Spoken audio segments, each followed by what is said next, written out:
மக்களே இன்றைக்கி ஞாயிற்றுக்கிழமை என்ன சாப்பாடு பார்க்கலாமா நம்ம வீட்டில்? பாரு எப்பி வைக்கிற அதே வெள்ளை சாதம் தான். அச்சா இது வந்து சோறு வடித்த தண்ணி சாப்பிட்டதுக்கு அப்புறம் குடித்தா உடம்புக்கு நல்லது. இது வந்து நேற்று வச்ச மீன் குழம்பு. ஏமாம்மா திடீர்னு இருட்டிருக்கு?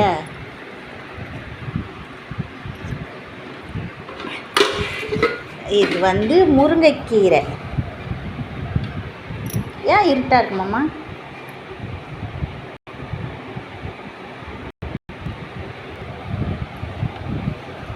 முருங்கைக்கீரை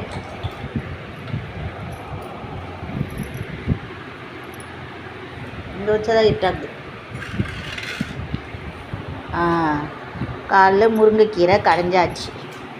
இது வந்து மீன் வறுத்துக்கணும். அவ்வளோதான் இன்னைய சாப்பாடு. சரியா? உங்கள் வீட்டிலலாம் என்ன சாப்பாடு சொல்லுங்கள். ஞாயிற்றுக்கிழமை அதுவும் நானும் வரேன் சாப்பிட.